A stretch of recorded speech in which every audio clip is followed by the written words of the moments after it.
नमस्कार दोस्तों, मैं स्मित मिश्रा स्वागत करता हूं आपका फिर से आप सभी का एमजेटी एजुकेशन में। क्या अब रुपया गिरना बंद हो जाएगा? रुपया डॉलर के मुकाबले जो लगातार गिरता जा रहा था, 91 के आंकड़े को छू चुका था, अब वो रुक जाएगा? क्योंकि आरबीआई ने कुछ ऐसे स्टेप्स उठाए हैं, कुछ ऐसे बड़े कदम उठाए हैं जिसको लेकर के कयास ये लगाए जा रहे हैं कि अब रुपए में गिरावट रुक सकती है। क्या है वो कदम, आज की वीडियो में डिटेल से समझेंगे और ये भी समझेंगे कि रुपया इतना ज़्यादा मायने क्यों रख रहा है डॉलर के मुकाबले में। अगर डॉलर में कुछ भी उथल पुथल होती है, रुपए में उथल पुथल देखी जाती है, रुपया कैसे गिरता है, कैसे मजबूत होता है, आज की वीडियो में डिटेल में हम लोग समझने वाले हैं। साथ ही साथ फॉरेक्स रिजर्व क्या होता है, फॉरेक्स रिजर्व कैसे मजबूत रखा जाता है, वर्तमान में फॉरेक्स रिजर्व की क्या सिचुएशन है, क्या स्थिति है, आज सब कुछ मैं आपको बहुत ही आसान भाषा में समझाऊंगा। आप इधर ये द इकोनॉमिक टाइम का आर्टिकल देख पाओगे, कल का ही है 22 दिसंबर का। आरबीआई ने नेट सोल्ड किया है 11.88 billion dollar in October to arrest rupee fall. पैसे की गिरावट को, रुपए की गिरावट को रोकने के लिए आरबीआई ने 11.88 बिलियन यानी 12 बिलियन डॉलर नेट में बिक्री करी है, बिकवाली करी हुई है। ये बिक्री कहाँ से की गई है? अपने फॉरेक्स रिजर्व से। आप देखिए यहाँ नवभारत टाइम का भी आर्टिकल देख लीजिए। रिजर्व बैंक ने बेच डाले 11.9 बिलियन डॉलर। गिरते रुपए को बचाने के लिए ये सब किया जा रहा है। आपको याद हो तो इससे पहले मैंने 2 वीडियोस इसी से रिलेटेड दिया है, जब करेंसी गिर रही थी तब। उस टाइम मैंने आपको बताया था, कुछ स्टेप्स, कुछ तरीके बताए थे कि आरबीआई को ये करना चाहिए, गवर्नमेंट को ये स्टेप्स उठाने चाहिए। उन स्टेप्स में से कुछ स्टेप आरबीआई ने उठा लिए हैं। आप देखिएगा, अभी मैं आपको दिखाऊंगा। ये दोनों वीडियो अगर नहीं देखे हो तो जाकर के चैनल पर अवेलेबल है, जाकर देखिए। आज की स्थिति में अगर आप गूगल सर्च मारोगे कि $1 बराबर कितना रुपया है, तो आपको देखने को मिलेगा आज की डेट में 89.72 इंडियन रुपये के बराबर $1 है। यानी अगर आपके पास $1 है तो आप 89.72 रुपये एक्सचेंज करा सकते हो आज के टाइम पर। लेकिन ये पीक नहीं है। पीक पर अभी कुछ दिन पहले ही पहुंचा था, जब 90.95 रुपये पहुंच गया था $1 का प्राइस, यानी बहुत ज़्यादा हो गया था। अब कुछ स्थिति में देखने को मिला है सुधार 2-3 दिनों में, और 89 पर आज के टाइम पर चल रहा है। लेकिन आरबीआई ने जो ये कदम उठाए थे, ये आज वाले नहीं हैं। ये कदम उठाया गया था अक्टूबर में, उसकी रिपोर्ट आई है। उस रिपोर्ट में ये पता चला है कि जब 88 से 89 के आसपास में चल रहा था रुपया, मतलब कि $1 बराबर 88 से 89 या 87 के आसपास में चल रहा था, उस टाइम आरबीआई ने 11.88 बिलियन डॉलर बेच दिए थे, नेट बिक्री करी हुई थी, जिसकी वजह से थोड़ा सा कुछ सुधार आया, नहीं तो और गिरावट होती। और ये दिसंबर 2024 के बाद किसी एक महीने में डॉलर की सबसे ज़्यादा बड़ी बिकवाली थी। एक्चुअल में ऐसा नहीं है कि केवल $11.88 ही बेचा है आरबीआई ने, ये नेट बिकवाली थी। मतलब टोटल में अगर देखा जाए 29.56 बिलियन डॉलर बेचा गया था, लेकिन कुछ डॉलर खरीदे भी जाते हैं, तो 17.69 बिलियन डॉलर आरबीआई ने खरीदे थे, उसके बाद इतने बेचे थे। इसलिए नेट बिकवाली रही अपनी 11.88 बिलियन डॉलर, जो कि पिछले, अगर देखा जाए पिछले महीने के यानी सितंबर के मुकाबले, तो ये 50% ज़्यादा थी। सितंबर में 7.91 बिलियन डॉलर बेचा था सेंट्रल बैंक ने। यानी लगातार आरबीआई डॉलर्स को बेच भी रही है, जिससे कुछ कंट्रोल किया जा सके, कुछ मजबूत रखा जा सके रुपये को, और रुपये जो है, जो लगातार गिरते जा रही है, वो उतना और स्पीड से ना गिरे। क्योंकि बोझ बहुत बड़ा है, वार जो किया गया है वो बहुत बड़ा किया गया है। 50% अमेरिकी टैरिफ, ये बहुत बड़ा मायने रखता है। अब यही टैरिफ अगर कोई और देश लगाया होता तो उतना इफेक्ट शायद ना पड़ता, लेकिन यूएस डॉलर का ही अपने पास फॉरेक्स रिजर्व में सबसे बड़ा हिस्सा है, और उसी हिस्से में सबसे बड़ी चोट अमेरिका से ही लगा दी गई, यूएस डॉलर पर ही। यानी 50% वहाँ पर टैरिफ लगाया गया, जिससे हम लोग जो एक्सपोर्ट करते थे अब वहाँ पर उतना नहीं कर पा रहे हैं, तो इससे बहुत गहरी चोट लगी है। इसी दौरान जो फॉरेन इन्वेस्टर थे वो भी इंडियन मार्केट से अपना पैसा निकालना शुरू कर दिए तेज़ी से। वो जा कर के अमेरिका में लगाना शुरू कर दिए, क्योंकि अमेरिका में बहुत सारे इन्वेस्टमेंट आने लगे हैं। ट्रंप ने जा कर के बहुत सारे देशों से ज़बरदस्ती की डील करवा ली, तो इससे बहुत सारे इन्वेस्टर निकल करके अब अमेरिका में पैसा लगाना भी शुरू कर दिए। इससे डॉलर और मजबूत होना शुरू हुआ। तो यूएस डॉलर एक तो मतलब भारत पर टैरिफ चोट लगा करके मजबूत हुआ, रुपया गिराया, उसके बाद यहाँ पर अमेरिका में इन्वेस्टमेंट बढ़ावा मिला, उससे और डॉलर मजबूत हो गया। इस वजह से भारत की करेंसी गिरना शुरू हो गई। तेजी से 88 से 87 की जब रेंज में था अक्टूबर में, उसी टाइम पर यह अंदाजा लग गया था आरबीआई को कि भाई ऐसे नहीं चलने वाला है, आरबीआई को अपने जो पिटारे हैं उनमें से निकाल करके कुछ चीज़ें बेचनी पड़ेगी। आरबीआई के पास क्या है? आरबीआई के पास पिटारा रूपी है फॉरेक्स रिजर्व। ये हर एक देश के पास, हर एक देश की जो सेंट्रल बैंक होती है उसके पास एक रिजर्व होता है, फॉरेक्स रिजर्व। फॉरेक्स रिजर्व क्या है इसको समझते हैं पहले, उसके बाद ही आपको समझ में आएगा कि ये पैसा गिरता उठता कैसे है, कैसे डिसाइड होता है कि कितना मजबूत किस देश का रुपया है, ठीक है, या कहें उस देश की करेंसी है। आप देख पाओगे द हिंदू का आर्टिकल है, ये 19 दिसंबर का है कि फॉरेक्स रिजर्व ने जंप किया है $1.68 बिलियन टू 68.94 बिलियन, यानी इतना आज के टाइम पर $688.94 बिलियन, या कहें मोटा मोटा $689 बिलियन अपना फॉरेक्स रिजर्व है। फॉरेक्स रिजर्व है क्या, इसको समझिए। फॉरेक्स रिजर्व किसी भी देश का एक ऐसा रिजर्व होता है जिसमें वो फॉरेन की चीज़ें रखा रहता है। जैसे मान लो आपके पास जो है एक ऐसा टोकरी है, एक ऐसा तिजोरी है कह सकते हो, इसमें आप फॉरेन की करेंसी रखे हो, तो अब ये जो फॉरेन करेंसी है यही डिसाइड करती है कि आपके देश की जो मुद्रा है वो कितनी वैल्यूएबल है। अब इस फॉरेक्स रिजर्व में बहुत सारी चीज़ें होती हैं, कोई जरूरी नहीं सिर्फ डॉलर हो, इसमें आपका डॉलर भी होगा, यूरो भी होगा, और भी करेंसियाँ होंगी जो देशों की मजबूत हैं। इसके अलावा गोल्ड भी होगा और भी बॉन्ड्स भी होंगे, है ना। तो अपने पास जो फॉरेक्स रिजर्व है, ये फॉरेक्स रिजर्व कौन कौन से हैं आप देखिए। यहाँ फॉरेन करेंसी एसेट्स में 557.79 बिलियन डॉलर तो अपने पास एफसीए है, यानी फॉरेन करेंसी है, दूसरे देशों की मुद्राएं हैं। इसमें यूएस डॉलर है, यूरो है, पाउंड है, येन है, जापान की मुद्रा येन, ये सब हम लोगों ने इतना रखा है। इसके बाद अपन लोगों ने गोल्ड रिजर्व भी रखे हैं, 107.74 बिलियन डॉलर का गोल्ड रखा है अपने पास।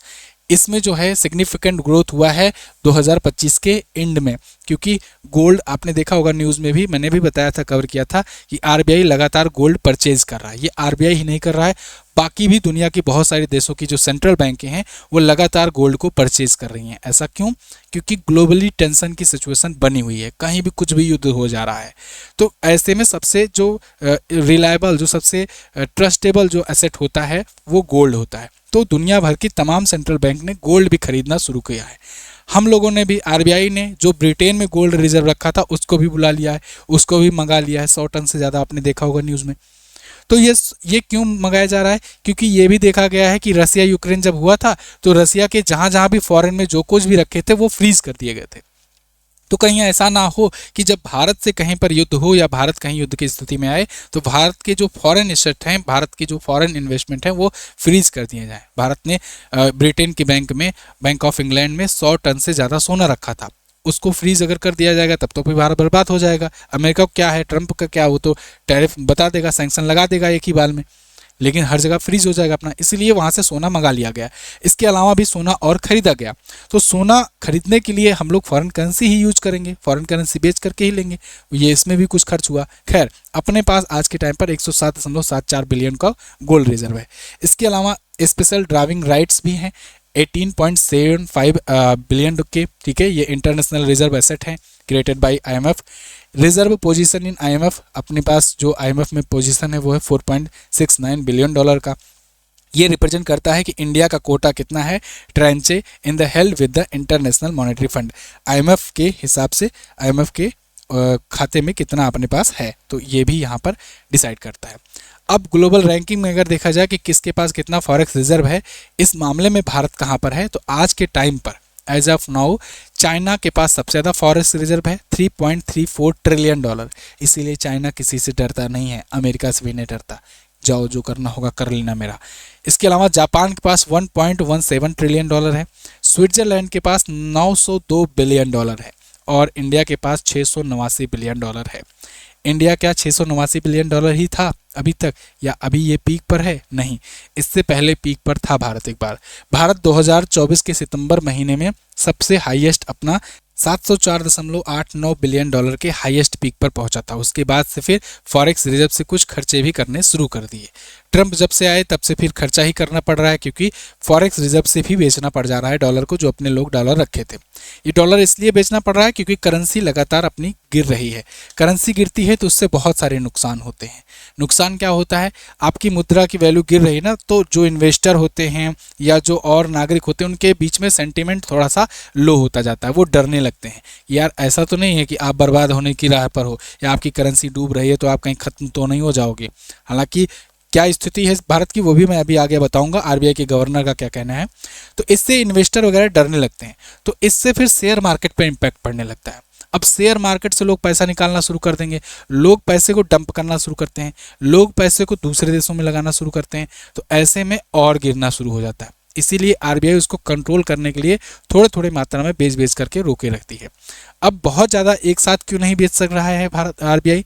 ऐसा भी तो हो सकता है कि चलो ये जो 11 बिलियन डॉलर नेट बेचे हैं, 50 बिलियन डॉलर बेच देते हैं, ऐसा भी तो हो सकता है। ऐसा क्यों नहीं कर रहे?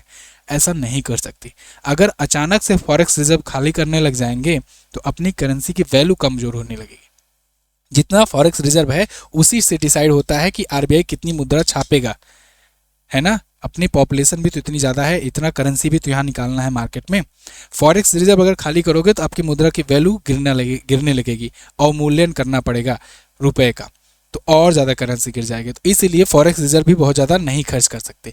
ठीक है, खैर यहाँ पर देखिए 12 दिसंबर का जो आंकड़ा आया, हर हफ्ते आंकड़ा आता है फॉरेक्स रिजर्व का, इसमें बताया गया कि 1.689 बिलियन डॉलर बढ़ करके 688.949 बिलियन डॉलर आज के टाइम पर फॉरेक्स रिजर्व अपना हो गया है। ठीक है, तो इसमें फॉरेन करेंसी एसेट मैंने आपको बताया 557 बिलियन डॉलर है। इस पर जब इनसे पूछा गया संजय मल्होत्रा जी से, जो आप वर्तमान में आरबीआई के गवर्नर हैं, कि भाई क्या कर रहे हो, क्या स्थिति बनी है, क्या वाकई में डरना चाहिए भारत को, क्या क्या स्टेप्स ले रहे हो, ये कुछ बताओ पब्लिक में। तो इन्होंने कहा देखो बात सही है कि करेंसी गिर रही है, इसके कई सारे कारण हैं, और इन्होंने ये भी बताया कि देखिए अगर जब देखा जाए 2025 में तो रुपया अब तक करीब 4.68% गिर गया है, जो कि एक बड़ी गिरावट मानी जा सकती है। लेकिन इन्होंने थोड़ा बहुत इधर उधर लपेटने का भी प्रयास किया, डिप्लोमेटिक बातें की कि पिछले 10 सालों में अगर देखा जाए तो पर ईयर जो है 3% के आसपास में डिक्रीमेंट देखने को मिला है, गिरा है रुपया, जो कि नॉर्मल सी बात है। मतलब ऐसा नहीं है कि बहुत ज़्यादा ड्रास्टिकली गिरा है, 3% के आसपास में हर साल गिरा है, लेकिन गिरा तो है ड्रास्टिकली। अभी मैं वो भी दिखाऊंगा ग्राफ, ठीक है, कि इनकी बातों में सच्चाई कितनी है। खैर इन्होंने कुछ कारण बताए हैं, जिसमें जो कारण मैंने आपको बताए थे पिछली वीडियोज़ में, मजबूत अमेरिकी डॉलर, जो डॉलर का मजबूत होना भी एक कारण है क्यों गिर रहा है रुपया। विदेशी फंडों की निकासी, ये भी मैंने आपको पहले ही बताया था। भारत अमेरिका व्यापार में टैरिफ में देरी, अगर आप लास्ट वीडियो देखे होंगे तो ये भी मैंने आपको अच्छे से बताया था कि इंडिया यूएस की ट्रेड डील जल्दी हो नहीं पा रही है, इसमें डिले होता जा रहा है। इस वजह से भी यहाँ जो अनिश्चितता बनी हुई है, जो शेयर इन्वेस्टर हैं वो लोग सोच रहे हैं कि यार होगा भी कि नहीं होगा। अगर ट्रेड डील हो जाती है, हो सकता है टैरिफ में कुछ कट हो जाए, तो जो एक्सपोर्टर्स हैं वो वहाँ पर अपना सामान बेचेंगे, नहीं होगा ऐसा तो दूसरे तलाश करेंगे। तो इसलिए डिले होता जा रहा है, इसलिए भी टेंशन बनी हुई है और इसलिए भी यहाँ मार्केट में मंदी है। खैर थोड़ा सा जो इनके आरबीआई के गवर्नर ने बयान दिया उस पर भी नज़र डालते हैं, जो कह रहे हैं कि जो बहुत ज़्यादा कोई ऐसा भारी गिरावट नहीं हुई है। तो आप देखोगे यहाँ से 1950 में जो $1 बराबर 4 रुपये हुआ करता था, उसमें देखिए किस प्रकार से गिरावट आई। आपको ये दिख रहा है कि कहीं कि यहाँ से यहाँ गिरावट जो है पिछले 10 सालों में केवल 3% पर ईयर है। ये पूरा मैप ऐसे सीधे से गिरा है। इसमें आप अगर देखोगे तो जहाँ 43 रुपये के आसपास में हुआ करता था 2005 से लेकर 2010 के आसपास में 42 से 43 ही गया। उसके बाद 2010 के आसपास 2010-11 से लेकर के ये तेज़ी से गिरा हुआ है। तो ये आपको 3% दिख रहा है। थोड़ा सा इसमें आप देख सकते हो, ये ईयर वाइज मैंने आपको दिया है यहाँ डेटा कि कैसे कैसे यहाँ ग्रोथ हुई है। 2025 में 90-91 का आंकड़ा छू चुका है रुपया। तो फिलहाल संजय मल्होत्रा जी के बयान से तो मैं तो संतुष्ट नहीं हूँ। आपको क्या लगता है आप बताइएगा। अब एक्सपर्ट्स क्या कहते हैं, क्या अभी भी और जारी रहेगा? देखिए आरबीआई अपना कदम तो उठा रहा है। अब ये दिसंबर महीने में क्या उठाया गया, जब $91 छुआ, 91 रुपया छुआ $1। इसके बाद क्या उठाया गया, इसकी रिपोर्ट तो आएगी 2 महीने के बाद, जनवरी में शायद पता लगे, जनवरी एंड तक या फरवरी तक पता चले कि आरबीआई ने दिसंबर में क्या किया जब $91 छू गया था। तो क्योंकि आज के टाइम पर देखो 91 पीक पर गया था, उसके बाद थोड़ा सा डाउन हुआ है, 89 तक आया है, लेकिन क्या कुछ किया इन्होंने वो तो 2 महीने बाद रिपोर्ट पता चलेगी। जैसे मैंने अभी आपको अक्टूबर वाली रिपोर्ट बताई जो अभी रिसेंट रिलीज हुई है कि अक्टूबर में हाँ थोड़ा सा खर्च बढ़ाया था इन्होंने, लेकिन फिर भी गिरावट जारी रही और 91 का आंकड़ा तक छू गया था। और हो सकता है अगर उतना ना खर्च किया होता आरबीआई तो ये और आगे 92 या 93 पहुंच जाता, लेकिन अब आरबीआई ने कुछ और किया है तो 89 पहुंचा है। कितना बेचा है ये तो रिपोर्ट में पता चलेगा। खैर, इन्होंने ये भी कहा है भारत और अमेरिका के बीच ट्रेड डील देर हो रही है, इसको जल्द से जल्द किया जाना चाहिए, नहीं तो ये गिरावट और जारी रह सकती है और भारी गिरावट होगी। आरबीआई और ज़्यादा अपना फॉरेक्स रिजर्व खर्च करेगा तो फिर भारत की करेंसी में भी और दिक्कत आएगी, टफ सिचुएशन आ जाएगी। ऐसे में भारत कई देशों से फ्री ट्रेड एग्रीमेंट कर रहा है। जैसे आपने देखा पिछले 6 महीनों में हम लोगों ने यूके से ट्रेड डील किया, फ्री ट्रेड एग्रीमेंट किया, एफटीए साइन किया, ओमान से किया। इसके अलावा अभी रिसेंटली न्यूजीलैंड से भी फ्री ट्रेड एग्रीमेंट साइन हो गया है। तो जब एफटीए साइन हो जाता है तो यानी 98 से 99% का सामान एक्सचेंज होता है, हम लोग बेचते खरीदते हैं, वो 0% टैरिफ पर होता है। तो ऐसे में अमेरिका को बाईपास भी करने का रूट तलाशा जा रहा है कि जिससे उतना असर ना दिखे। तो ये सब कुछ स्टेप्स हैं जो किए जा रहे हैं। फिर भी डॉलर का दुनिया में दबदबा है ही, दबदबा है, दबदबा बना रहेगा, है ना। तो इसलिए देखना होगा अब क्या होता है, इस दबदबे से भारत कैसे निकलता है, कैसे उभरता है। फिलहाल इस वीडियो के बारे में आपका क्या कहना है आप लोग कमेंट करके ज़रूर बताना। मैं मिलूंगा अगली किसी एनालिटिकल वीडियो में, तब तक चैनल को सब्सक्राइब कर लीजिए अगर आप ऐसी इन्फॉर्मेटिव वीडियो देखना चाहते हैं तो, और इस वीडियो को शेयर कीजिए, समझाइए उनको जिनको रुपए के बारे में डाउट है या रुपया डॉलर करेंसी इन सब के बारे में डाउट है, या फिर ये लगता है कि आरबीआई रातों रात मुद्राएं क्यों नहीं छाप सकता, एकदम अचानक से खूब छपाई करने लगे कि जिससे पूरा पैसे बांट दिए जाएँ सब में, उसके बाद फिर हम लोग पूरा मजबूत हो जाएं, ऐसा क्यों नहीं कर दिया जा सकता। इसको भी समझाइए कि जितना फॉरेक्स रिजर्व रहता है उतना ही छाप सकता है। थैंक यू सो मच, मिलेंगे अगली वीडियो में, तब तक के लिए नमस्कार, जय हिंद, वंदे मातरम।